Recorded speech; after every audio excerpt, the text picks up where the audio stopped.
ng mga NPA, ng mga dilawan, at ng mga kabangagan. So doon natin malalaman kung mali-dismiss pa. O I don't know, kasi di ba nag-apply, nag-apply tayo ng si Pokman ng temporary interim release. Pero hanggang ngayon, wala tayong balita dyan. Pero kung titignan mo, confirmation of charges. Okay? Kaya dapat inuulit-ulit natin talaga na ang punot dulo dito ay ang bangag na administrasyon. Si Lee Satanas, si Marcos Lacanilao, na kung saan ang pumirma doon sa, I forgot the paper, doon sa Interpol, para ipagkanulo ang Pangulong Duterte. Mamaya ipapakita natin yung short video na kung saan narinig na ng iba sa inyo.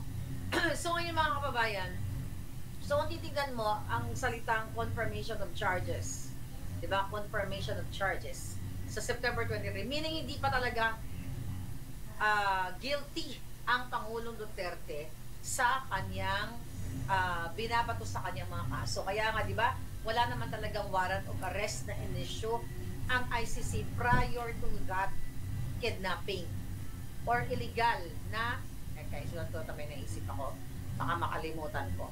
Okay? Alright. Illegal na pangingidnap kay Pangulong Duterte. So, meaning talagang illegal din ang pagkakulong sa kanya. Imagine mo, dahil dito sa bangag administration na ito, dahil sa pagsabuatan ni Lisa ni Marcos Jr. na, gustong pagtakpan itong mga issue ng flood control na ito, na kung tutusin, we'll go there later sa flood control, na yung mga sangkot dyan, dapat diretso na yan ng DOJ, inimbestigahan ng mga inayupak na yan. Pero mga kababayan, alam nyo na, alam nyo na ito ay what? Dami ko kunin na tayo. Okay. Patay ang ilog ng lola ninyo. Alam nyo na talaga na itong na to, para pumasok natin si Lisa Satanas. So, itong ginawa talaga kay Pangulong Duterte ay, effort talaga ito ng mga bangag. Kasi kung titignan mo, hindi convicted, hindi confirmed, hindi pa nga wala pa talagang ang Pangulong Duterte, wala pang konfirmasyon na siya talaga ay ginawa niya itong mga binibintang sa kanya ng ICC. Well, ang ICC kasi ay wala naman talagang alam yan. Ang nag-supply lahat yan ng mga kasinungalingan, itong mga dilawan, itong mga NPA, itong mga makakaliwa, itong mga alpotera, di ba? Kasama na sa lahat sila dyan. Kaya ang Pangulong Duterte ngayon ay nahihirapan at nakakulong since March. Ngayon, mga kababayan, tignan natin itong video na ito. Okay, wait a minute. Pakita ko ito sa inyo. Babalikan lang natin kasi nakakalimutan ninyo eh. Okay, nakakalimutan ninyo. Kung matatandaan nyo yan, pakinggan nyo yan. That time, I was appointed, yes. Who appointed you? The PCTC, So, can on that day? Yes. Sir, can you... By the way, yan yung hearing ni Mangga. Okay, yan yung hearing na mukhang wala namang yun, tingnan mo, nakalaya pa rin yung hinayupak na Lacanilao na yan, kasama si Escudero, ni Lisa Satanas, at ayan sila Lacanilao. I think may nilabas akong picture na talagang kasabwat yan ni Lisa Satanas. Point the representative ng Interpol on the spot? Para pong hindi yata kasama sa function. Well, kakasabi lang ho ni Ambassador, kayo daw nag-appoint sa kanya. Yeah. It's a competent authority. Yeah, no, let's, you're under oath, sir. Did you or did you not appoint him as representative? The Ambassador is a competent authority to represent us. But you did not appoint him. Hindi question if he's a competent. Hindi ka appointed. Alam nyo kung bakit ito pinakikita, itong mga nakaraang hearing na to? Kasi ang Pilipinas, kayo dyan, ay para na lang sarsuela. Hearing, pasikatan, pabidahan. Tapos at the end of the day, hindi naman napaparusahan itong mga putang inang ito. Katulad dito ngayon, di ba? Itong Lacanilao na to. Nasaan na to? Di ba remember na contempt yan? Okay? Anong ginawa? Hinarang nito ni Escudero. Kasi daw hindi sumunod sa rules House Rules ng Senate itong si Mangga. Then, tinrabaho yan ni Remulla, na actually na ano siya, na contempt siya for 2 days right after, I believe. Pero nakawala din. So talagang puro palabas. Kahit yung mga sa flood control na nangyayari dyan for hours, although hindi ko napanood, niskip-isip ko lang, lang haba. I don't have time to watch for hours na hearing kanina. Tignan natin. Sorry, klaro po yun. Ikaw ang representative ng Interpol. Kasi sabi mo, yes. Ang sabi po ni Secretary Alcantara, hindi kanya in-appoint. So, sino nag-appoint sa iyo bilang representative ng Interpol? Ang nakalagay po dito, you're signing as in behalf of the Republic of the Philippines, not as Interpol. Kasi po nung that time, yung representative ng ICC na kausap ko, naka-print na po yung government. So, sir, but are you a college graduate? Yes, sir. No. Any college graduate, pag pinapirma ka tapos mali, kahit printed, you'd cross it out. So, why did you sign in behalf of the Philippine government if you weren't representing the government and you were representing Interpol? Medyo mataas na ho kasi yung pagod na din kami. Yun ho yung dahilan yan. Ang dahilan, pagod kayo. Galing ni Bangga dyan, ano? Galing niya dyan, nagpapasikat sa dyan eh. Pero, you know, itong mga taong ito, na tao ng kanyang kapatid na Judas, puro na lang palabas. So, di ba? Yan yung taong yan, sila kanilaw ang pumirma ng papeles. Yung pinapakita kanina na Interpol daw siya. Pero siya ay hindi siya kabahagi ng Interpol. Kung hindi siya, ay nakikita niyo yung pangalan, ay ambassador siya na special envoy ng transnational crime. Kaya talagang since day one, talagang itong pagkita ni Pangulong Duterte ay kagagawan talaga ng gobyernong bangag yan. Para lang pahinaya ng mga Duterte, ang Pangulong Duterte, kasi kanina may binanggit din si Pastek, yun sa mga balita. Isa-isahin natin yan. So talagang nakakagalit itong mga hinayubak na to. Go. Hindi po, nagkakagulo na din ho nun. Mataas na din po yung sitwasyon. Pakisabi ng totoo. Opo. We're all under oath. Pakisabi ng totoo, pero ang hinayupak, alam niya na si Bangag ay adik, alam niya na ang kapatid niya ay nasa likod ng illegal na charter change o People's Initiative, pero ayaw niyang ilabas yung totoo. Kaya nga sabi ko sa inyo, ito ay mga eksena na lang ni Mangga, palabas, sarswela na lang talaga ang nangyayari sa bayan natin. Yes, ma'am. Ang mataas Paliwanag mong maigi, representative ka ba ng Pilipinas or representative ng Interpol? Pipili ka lang. Nirepresent ko po ang Interpol NCB Manila. Sorry, Mama. Kasi if that's your interpretation, then the government cooperated with ICC. Okay. Alright. I think that's about it. Okay. Oops. Okay, yan. Okay. Nakita niyo mga kababayan? Binalik ko lang kayo dun sa mga drama dun sa Senate. Hi, Leon Javier Vlog. How are you palaga? So, dito mo talaga makikita na even right now, yung hearing dyan sa flood control na yan ay puro lang yan pampapogi ng Bangag administration. Ng Marcos administration na hindi kayang paginahin ni Babalu, okay? Ni Botox, ni Amy Marcos. Kaya nga talagang never ever kayong magtiwala dyan kahit sabihin pa niya na suportado niya si Inday, suportado niya yung mga Duterte, sabi niyo nga, blood is thicker than water. Sabi ko mga kababayan, at kung iintindihin mo kahit elementary tayo, talagang walang pang kasalanan, hindi pa guilty ang Pangulong Duterte, pero talagang ipinakidnap ng mga hinayupak na gobyerno ni Marcos Jr. Walang malinaw na warrant of arrest. Narinig naman ninyo na nakipagsabwatan si Anyo sa mga alpotera sa loob dahil, sinabi rin niya ni John Vic Remulla na alam nila yung galawan ng Pangulong Duterte even before at doon sa Hong Kong. Kaya, I just don't know kung ano ang mangyayari sa September 23, kung mako-confirm ba or what. Pero sabi ko nga, the fact na ipinagkanulo yan ni Bangag, ni Lisa Tanas, si Pangulong Duterte, ulitin ko, kung kayang bayaran itong si Karim Khan based on that report sa Israel ng I think 320 million something na may involved siya na like obstruction of justice, kumbaga alyansya sa Hamas, kaya nireklamo siya doon sa Israel, kahit $1 billion, 1 bilyong piso, kaya bayaran ang mga tiwali sa ICC para lang wag palabasin ang Pangulong Duterte o i-confirm yung mga charges sa kanya. Kaya nga kailangan nagpakita ni Kaufman kung gaano siya kagaling pagdating sa September 23.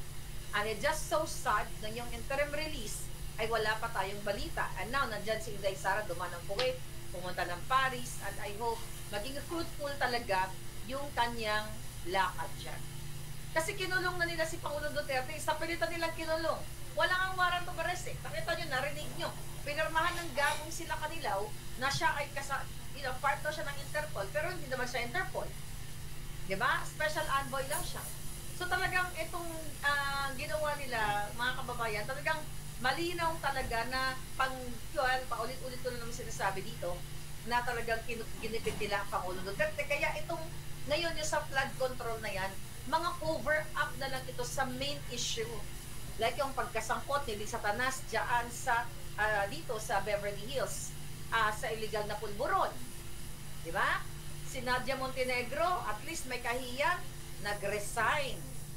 Si Dina Arroyo Tantoco, na hindi siya aminado, kundi based, huling-huli kasi, kumbaga caught in the act na mayroong pulburon, may MJ, may, yung alak, okay lang yan, pero bangag-bangag sila, nandoon. Mismo huling-huli, nasa report ng Beverly Hills Police Department. Pero wala, ayaw pag-usapan ng Senado. I don't know, we're just waiting na gawin nilang national issue yan. Paulit-ulit. Kaya itong ginagawa sa kay Pangulong Duterte, ang ginagawa sa flood control, ito lahat ay pagtatakip, pagpapapogi, pagpapabango dito sa bangag administration na ito, na adik silang lahat. Kasi diba, sabi ko nga, kung iintindihin mo, confirmation of charges hearing. Confirmation, ibig sabihin hindi pa na-charge ang Pangulo, pero kinulong na ng mga buwakan ng ina. Walang warrant of arrest.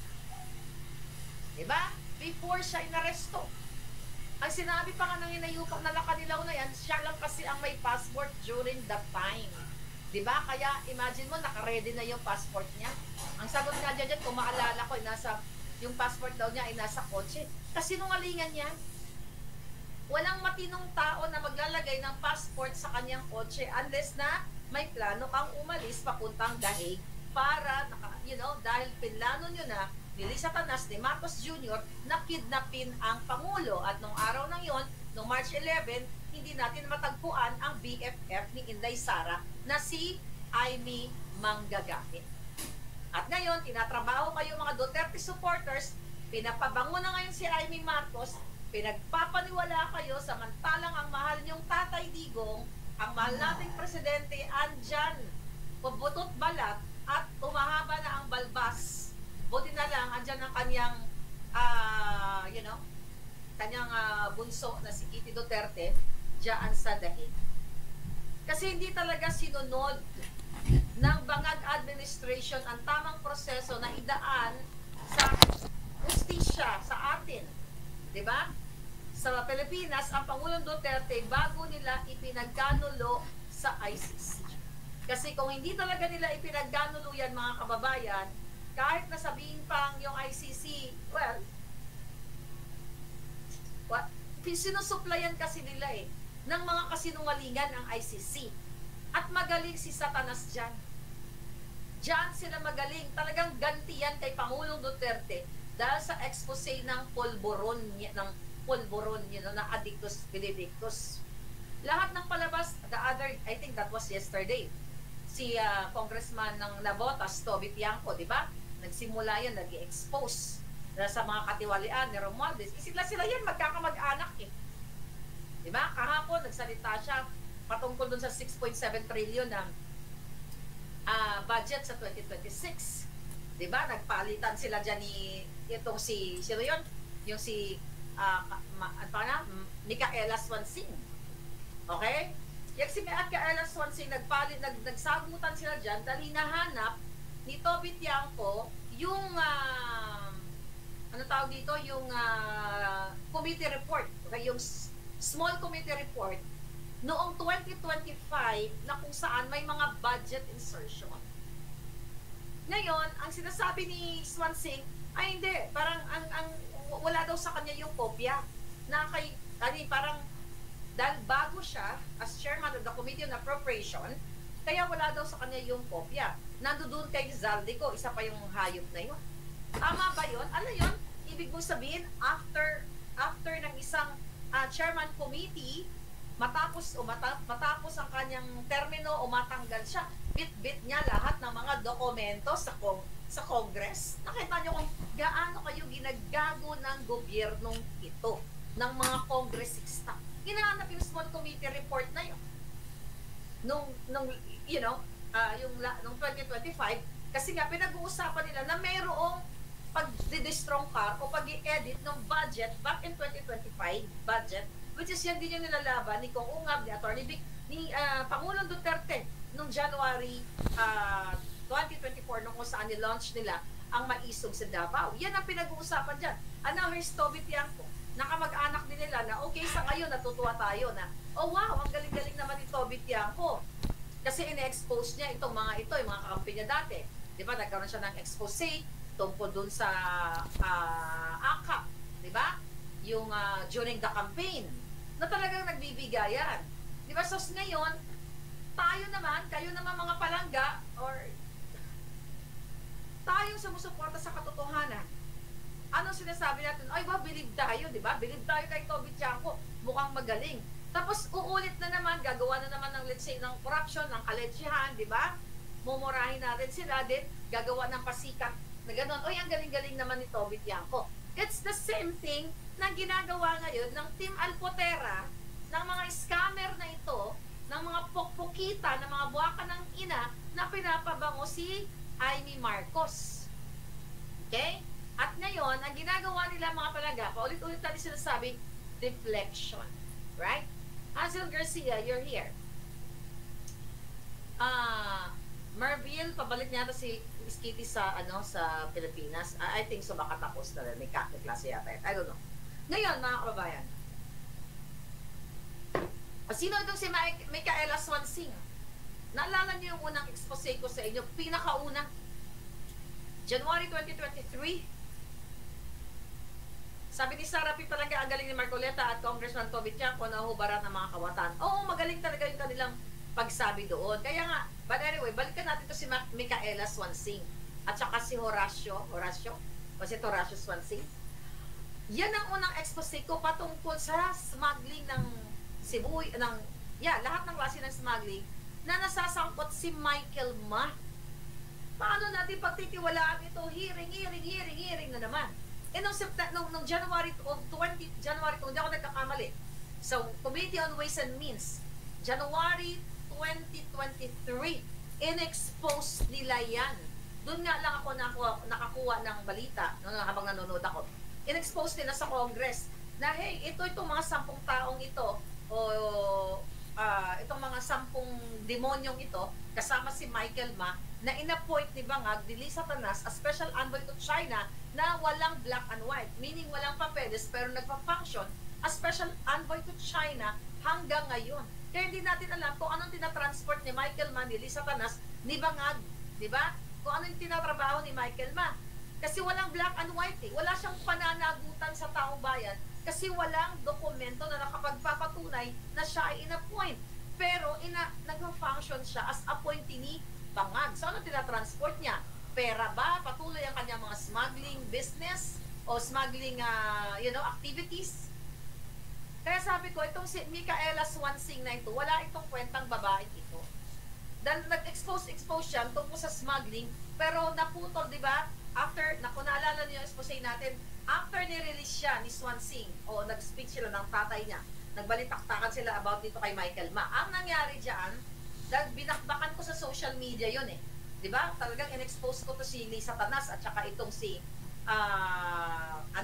Michael Ma. Wala nang hearing. Diba? Until today, wala nang hearing. 23, 24, 25, wala na. Kaya paano mo to, kaya itong si Swansing, si Micaela Swansing, ay talagang nakikita mo nagsisinungaling. Akala sasabihin niya kay Toby Tiangco, parang nirereklamo pa nga ni Tiangco yung kanyang time, ba't daw tumatakbo, ganyan.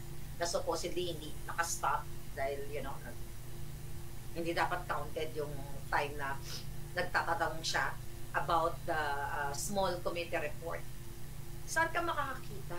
Tatanungin ka, nasaan yung, ikaw ba pag teacher ka, let's say for example, teacher ka, pag nag-resign ka na as teacher, bibit-bitin mo yung mga cards ng mga estudyante mo, yung mga, whatever anong tawag sa school na yan, basta mga school records ng estudyante mo, bibit-bitin mo ba? Yun ang sinagot noon ni Swansing. Na kasi, I just assume of parang, as chair of the Committee on Appropriations. Parang yung sinasabi niya. So, hindi daw niya hawak ang dokumento. So, naka-Elizalde ko daw, dahil yun daw ang nag-lead o nag-chairman noong time, 19th Congress. Nakita nyo, wala silang makikitang records kasi hinahanap ni Toby Tiangco etong records in the past. Sinasabi niya, public record dapat yan. Dapat lahat ng committee reports ay nandiyan. Sinasabi niya, meaning, you're hiding something. May itinatago kayo. Di ba? So, tinatanong niya kung transparent sa budget for the budget sa 2026. Eh, hindi pa nga nasusolve yung 2025 dahil nakatenga pa rin yung oral argument sa Supreme Court, yung patungkol dyan sa 2025 budget, which is yan din yung tinatanong ngayon ni Tiangco, out of transparency ng budget, chuchu-chuchu, walang report. Diba? Kaya, in connection dito sa pag-i-insert nila ng budget o pagdadagdag ng mga pondo dyan sa flood control na yan. Okay? Na hindi alam ng mga ibang kongresista kasi ang nakakaalam lang ay ang Tambaluslos, ang speaker daw dahil siya ang powerful dyan, at itong si Zaldico during the 19th Congress. Yan yung ibig sabihin dyan ni ni Toby Tiangco. So talagang nilagay ni Tiangco si Swansing kumbaga sa hot seat o ginisa niya. Diba? Hindi kasi porket bago ka sa Committee on Appropriation as chairman, ay wala sa'yo yung dokumento. Mga kababayan, I just don't know kung saan talaga tayo, alam ko kung saan tayo pupulutin. Sa komunay talaga kayo pupulutin. Kasi paulit-ulit, hinahanap kung nasaan itong record na ito ng 2025 para magkakaroon ng pagkukumpara at para matalakay ang 2026 budget, ganyan-ganyan. Pero wala na talaga kayong maaasahan. Kasi ang namumuno sa inyo si Marcos Addictus Benedictus at si Lisa Tanas. Diba? Nagpapa-epal ngayon yung 15 contractors na yan na sangkot dito sa corruption patungkol dyan sa na yan, sa flood control na yan, ha? Ang totoo niyan, sila lang din naman yan. Bakit kailangan pa ng Senate investigation? Kung alam na pala ni Bangag Jr. ang mga kawatan, bakit kailangan paggasusin ang pera ng bayan? Sige nga. Kung alam na ni Bangag, kasi gusto nila ng dramatization or drama at acting 101, sarsuela, political drama, what have you called it? Pampapogi, chuba-chuchu. Well, si Senator Marcoleta, wala siya talagang choice as chairman of, Blue Ribbon Committee, kailangan niya din talaga imbestigahan yan. Pero dapat, mismo, ang bangag na presidente, ang gobyerno, ang mamuno, na sasabihin niya, wag nang maghiring-hiring, kasuhan na kaagad yung mga yan, kung yan ay matibay na ebidensya. I-forward kay Bonjing Remulla, dyan sa DOJ. Diba? Siyempre, mga kababayan, dyan sa Senate hearing, magpapakitang gilas dyan, lalo na yung mga sanay sa pampapapogi. Diba? Pagpapapogi. So, ginagamit yan. Kaya diba, sabi ni Bangago, kailangan imbestigahan yan. So, ginagamit nila, parang parang si Daryl Yap, victim framing. Victim card. So, meron silang framing na ginagawa, yung kanilang ginagawa ngayon dyan, na oh wow, eto na yung in-expose ni Marcos Jr. Eto na, ang galing-galing ni Bangag. Dahil sinabi niya, nako, hindi anong exact na sinabi niya, na parang hindi niya sasantuhin na kahit kakilala, kaibigan, kapag-anak, chuchu-chuchu, isang kajotahan yan. Yan, yung ina-acting nila dyan, yung piniprame talaga nila dyan sa Congress, or sa Senate, particularly itong na Senate, mga kababayan, na andyan yung mga kontratista, mga chuchu-chuchu, na pwede naman talagang kasuhan na yung mga yan kung may mga matibay na ebidensya dahil mismo si Bonoan, DPWH Secretary, ay umamin na yes, mayroong ghost projects. Meron palang ghost project yung hayop na to, na appointee ni Bangag, bakit ngayon lang nagsalita? Bakit kailangan paggastusin ng pera ng bayan dyan sa Senate hearing? Kaletsya na mga yan, kung umamin na siya na mayroon talagang ginagawa ang mga kontraktor, ang mga kasabot nilang kongresista na mga ghost projects, mga kababayan. Kasi pwedeng, yung mga nandoon, hindi natin isa-isa, dahil ko naalala yung mga pangalan nila, yung mga kontraktor na yun, nakita pala nitong Bangag appointee na ito, na si Bonoan, DPWH, di ba? Tama yung pagkasabi ko, not DSWD. DPWH Secretary, nakita mo pala yan na itong hayop na to, Wawaw, ayun, was it Wawaw, Sunwest, Exaltico, at yung iba pa. Pwede mo na i-blacklist lahat yan. Diba? Kung ikaw ay mabuting secretary, kung para ka sa bayan, kung talagang inutos sa'yo ni Bangag, ay magkaroon ng accountability, magkaroon ng disente o maayos na pamumuno sa DPWH.